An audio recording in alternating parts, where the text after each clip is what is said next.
Hey guys, this is Grandmaster Jerry Fastly Fonson with another episode of Handmade Power Talk. Spoke Karate Illustrated and UMAN, Unified Martial Arts Network. Today we're going all the way to the sushi side. That's right. And I don't mean Japanese food. I'm talking about my man from Virginia. Man, this guy got some skills since he was a young man, and now he's still a young man. I don't know if he's in the Fountain of Youth or he had a Facebook or something, but this guy got some kicks that you would not believe. Original flavor and style, martial arts historian, and cool people overall. The martial arts, not just a world champion, a great instructor, and a promoter of one of the top events, up-and-coming events in the entire world. Without further ado, we ask Mr. Jeff Sushi Doss in the house. Are you there, sir? Yes, sir. Yes, sir. How are you doing? I'm doing stupid good and getting better, or something like that. Forget if it's stupid or super good. I don't know. Yes, sir. Yes, sir. It's a pleasure to be with you. So, Sushi, we're going back, so check this out. In the structure that we do this, we want to know what's your inspiration, desperation, and motivation when you started in martial arts. Now, if you don't hear me, because I put myself on mute, because it's not about me, it's about you. So shoot away, sir. Yes, sir. Yes, sir. Well, I started at 4 years old in martial arts, and what actually got me into martial arts, a little different story, was that I was a huge wrestling fan, a pro wrestling fan, and my favorite wrestler was Ricky the Dragon Steamboat, and he used to come into the ring with a uniform, a gi, and he would do, martial arts moves and stuff, and so for me, that was the way that I was like, oh, I want to do that. It was either wrestling or karate, and so that was I kind of found a way to do that, and I started at 4 years old, and I went into a school actually. So my instructor at the time, I went into school at Lawrence Arthur, and he had it was professional karate school at the time, not top 10. Top 10 was earlier, and he didn't actually at that. It was 88, so he didn't really have schools for 4-year-olds. Classes for 4-year-olds. So he told me come back, and I just joined a school at a dance studio or something. Did that for a year. He called me back 2 months later, said, "Hey, we have a class for you." I said, "Well, I'm already in another one. We're doing this for now." And I went to that school for a while. Then I went to another one for a year and a half. A guy named Charles Perry. And then found my way back with Lawrence Arthur at around blue belt range, and that's where I was at, and got my black belt under him. And it kind of not really the rest of history, but there was a lot of history there with Lawrence Arthur being. A lot of people don't really know that so many great martial artists came from under him or his system. People like Eddie Thomas, whose student was John Valera, Sean Elliott, David Scott, people nowadays like Edwin Alejandro, myself, Eric Wilson, Ron Ferguson, all kinds of great martial artists that have been around the years. And so I'm from Lynchburg, Virginia area, and so also you had Jimmy Horsley in the area, who's a legendary fighter, and Seneca Luther as well. So I had a lot of people to look up to and to, that I trained with, or also that I just knew that, hey, they were the best at their time, and they're from my area. So, people think, oh, well, Virginia or Lynchburg, I haven't really heard of that. But we have a lot of great talent that maybe people don't really realize are any great champions. So, and then I just kind of kept going from there. So my motivation after that was... So let me just interject, because if it wasn't for Lawrence Arthur, a lot of people would have never got new students, because I was a client of him back in 1988 when it came to the lead boxes. I know he's done new improved version of it in recent years, but, he was also one of the first people in the martial arts business world to put together how to become a successful school on videotapes back in the day. So that's one of those questions that people just don't realize. I was a part of some of those as well, so it was cool. We would go to the station and do help make them. He even had a weekly show on the local station for a while as well, just doing how-to videos and things like that of self-defense and different things. And so definitely a revolutionary and still coming up with all kinds of new ways to help people and help their schools. So he has been, even to this day, a big influence in my life. So awesome guy. Well, it's pretty interesting because he's a pretty powerful mentor to someone named Jesse Bowman, even right now. So, yes, sir, Jesse Bowman. Yes, sir. Getting ready to do his power talk, meaning Mr. Lawrence Arthur himself. In the last few weeks, seriously, let's just switch gears for a second. Yes, sir. That's past, obviously, and then we have present and future. But in recent weeks, I believe you've seen some action on what would be social media, and I'm trying to expose people to some things. What do you think about that? Some action on social media as far as for the things that you're doing, right? Yes, sir. Yeah, the videos and things like that. Like, I'm trying to bridge the gap between generations. Yeah, obviously, you're a young old guy, you know. A lot of people don't. Every time, it's the normal thing for me was always, oh, that was before your time. You don't know what I'm talking about. I'm like, yeah, I know exactly what you're talking about because I'm a student of the game, and that's what I feel like is part of what we need to do, and that's what I enjoy. Your post and because and just going back and looking at old things. I don't want to say old stuff, but stuff that we need to get back to or find a new way of doing that we did once then. And I think it's great, and I hope that the because really it's on the instructors and our current instructors and promoters to push that. A child or a kid is only going to know what they're exposed to, so we have to expose them to different things. I'm pretty happy with my students as far as, especially my top guys. They understand what I'm talking about as far as, and they have the same mentality as me as being different and not just doing the same thing what everyone else is doing. And I think that is what's pretty cool is because I've been able to show them that and be a leader and expose them to people that were the champs who I looked up to, and not just be a carbon copy of what everyone else is doing, especially for forms. Yeah, and that's the thing. I noticed you're looking for some motivation and some new innovative things. And I posted that, hey, man, you could use some of that fast food original flavor if you want, bro, because no one's doing it anyway. Yes, sir. Yes, sir. Yes, sir. Yes, sir.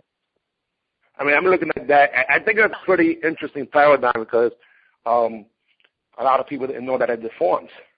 And exactly. And I remember you doing forums, and that was actually probably one of the first. I'm trying to think when I was younger. I remember just seeing you do forums, and just years ago, early '90s. And I was young, and I'm 31 now. I'm about to turn 32, but I've been around since 88, 89, and I remember a lot of stuff too. So it's kind of crazy. Yeah, well, most that's the whole thing. Well,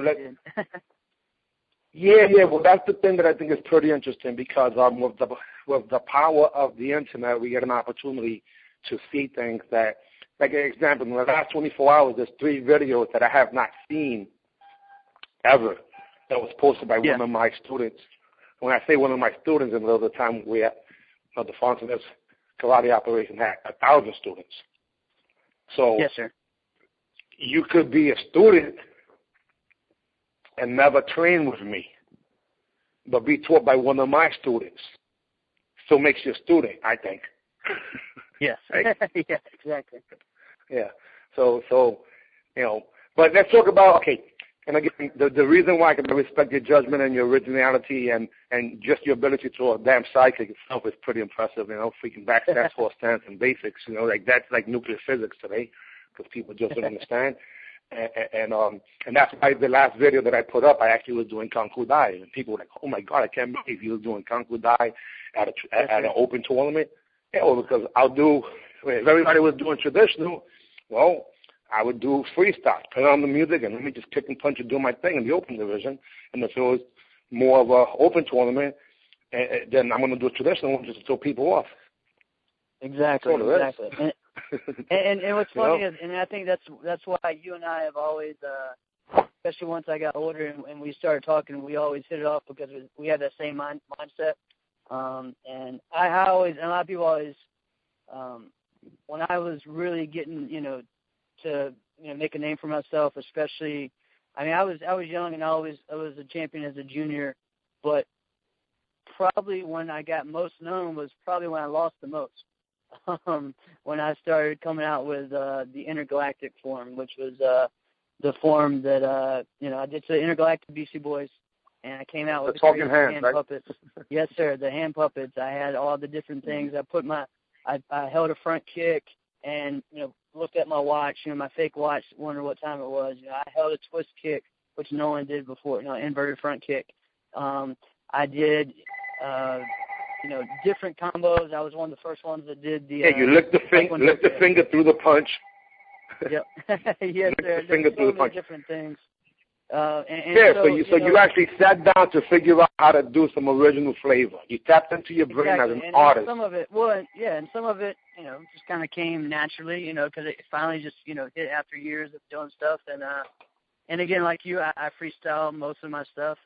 Even then I had kind of set things. Okay, I'm going to do this, but what am I going to do to lead up to that? It would just kind of come, and even to this day, it's the same thing. It's freestyle forms. Because again, I think of it more like a fighting type mentality because I'm just going out there to perform, which I am, and I'm giving the show. But that person in front of me who's going in front of me, that's who I'm competing against, and I'm trying to beat them. I'm trying to, they're trying to take my spot, and I don't want that to happen. So that was always, my thing, and also just the originality. And when I did start, I looked up to John Belair. John Belair was my private lessons coach, and when I was 9, I started learning under him. And he lived about an hour from me. People forget that he's from Roanoke, Virginia, or around Roanoke, Virginia. And so I would go up there once a week and train. And John is nowadays people, he helped, start tricking with him and Carmichael and stuff. But John did everything with karate, and he was super fast. He wasn't flipping. He was doing jump kicks. He was doing different things. And so I always looked up to that, and that was the way, even at a young age. Let's not forget that John Valera, as opposed to a lot of his so-called peers, can also kick some butt. Yes, exactly. He was a great fighter. He did everything. Fight. I mean, yeah, he could fight, and so and honestly, when he was first picked up on one of the first junior teams, that was one of the main things he did was for the team fighting. So with the junior smash team. So let's go back in time just to get it chronological. So now you start at age 4, and then a few things happened. Let's talk about when it was that you started in what would be competition. Because I know that you have a lot of people don't realize that your background in terms of teams is pretty deep and diverse, and yes, also I think your mom has a lot to do with the energy that you might have brought in. Exactly. Let's do some of that. Yes, sir. So we'll go. I got my black belt. My goal. I was young. I was 9. I had already done karate 5 to 6 years, around 9, 10, and I wanted to get on the circuit. I did some things at that time, North Carolina, South Carolina, the dojo circuit, the different ones there. And like I said, started training with John Belair, and within a year started doing the circuit. My mom, my whole family was a complete, they support me no matter what. My dad travels for his job, and so some things would be, hey, I get my points for this, we'll use this for a tournament, we'll do this or that. And my goal was, my first year, I didn't, no one really knew what to expect. It was, okay, if you get in the top 5 in the first 5 tournaments, then we'll keep doing it. If not, then, we'll just do what we're doing right now, do some turns, big turns, but not really just follow the circuit big time. And, at that time, I was doing NASCA. And so the first 5 tournaments, the first 3 I won first, and then the next 2 I got second. So my mom was kind of like, oh, well, I guess we're stuck now. But so, and she was a big motivator for me because even at the time, the tournament stuff wasn't really pushed at Lawrence's school at that time. Later on, it did. It was kind of on and off. It just depended on what was going on then. The more kind of I did it, then others started following, and so he kind of said, all right, well, let's do this or that. And that's kind of the way he's always done, kind of been into it sometimes not, which is, he has his thing for the school and his plan for it, and that has worked for him. But for me, that was my passion. I watched Karate Help Kicks Diabetes and those videos, and that was kind of my goal. I wanted to be a champion and win my division in NASCAR or NBL, so that way I could be on that show. And that was kind of my motivator throughout it. I won my first title in '95, and I was on the next Kick for Diabetes, Karate Helps Kick for Diabetes show in '96, '97, and '98. And so that was my goal, my motivating, because I just thought that was so cool. Those tapes are shown every tournament all across the nation. So if you get on that, people know who you are. You've in my mind, as a kid, I'm a star now. Looking up to guys like Seneca Luther, Stephen Ho, and that were on that show, I thought it was just awesome, as well as John Blair. So that was kind of where I went from there. I did get, in '96, I got picked up on my first big team. I was on a small team called Team Freestyle. Mike Kelly had a team for a little bit. It was just a bunch of forms guys. It was just different. It wasn't any sponsorship or anything like that. So it wasn't. I don't really consider it like a full-time team like Team Elite. So I got picked on Team Elite in 1996. Spencer Arrington called me up, and I decided, wanted me to be the junior for the team. And then we all show up at Diamond Nationals '96 and wearing candy cane uniforms, and kind of the rest is history as far as that goes. I mean, we had some of it was a great thing for me to be a part of at 12 years old, because I was around veterans like Anthony Price, Tony Young, Richard Plowden at the time, Gerald Dawson, and then also being around the new generation like Jotty and Akin and Hector, and then some of the other juniors that I had already known, like Jennifer Sandiaco and Peter Orlande. So it was great for me to be a part of that. And I also, from that, later on, like 6-7 months later, then they asked my mom to come on and be the manager of the team. So she started being the manager for Team Elite and helping out as well. So, as a youngster, of course, people were always like, oh, you're only on the team because your mom's the manager. I was like, no, I was on the team first, and I've been winning this for a long time. So, that kind of fire sometimes gets you, but it just makes you better. So it's just funny stuff that people say, growing up. And then, we went from there, and it just, it was just a... Hey, I do have one quick question there, because... Yes. And, of course, I'm a little biased, and it's just a historical fact, and there's photos and videos to prove it. Peter Orlande was one of my students for a short while. As a little kid, you may see a picture in Facebook where he's in the front of the split as a little kid. Yes, sir. He's probably the last person, besides you, to be the original flavor and style. Yeah. Agree. And it saddens me that people don't even know who the heck he is a lot of times. I'm like, are you freaking kidding me? Oh, exactly. On any given day, he beat everybody. He beat everybody on any given day. We hear about Carmichael, bottom line. Weapons, too. Now, think about that. Yeah. His father turns around and starts a boombox that became the nation's freaking, yeah. standard. For a good 5-6 years, everyone had that boombox. And again, that to me is part of the sport karate history. Doesn't matter who did it. It belongs to all of us. Yes. And I say us, not us. It's us, us, all of us. And the reason why, obviously, I'm doing this is because if I had a chance to only pick 300 people, like that famous movie that I love, The 300, you, Mr. Das, is one of my 300. Well, thank you, sir. To war. Now, that's what this is about, and it's my pleasure. Yes, sir. Yes, sir. I am a martial arts fan. I'm a martial arts fan, historian, or historian. Because there's a lot of stories out there.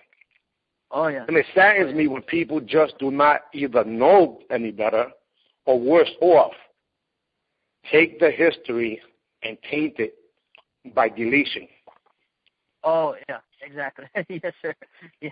I mean, there's so many, and he is, it's funny to me when, all right, so when he first came out and he did the, well, I always call it the Peter kick, but people started calling it the gyroscope kick later on.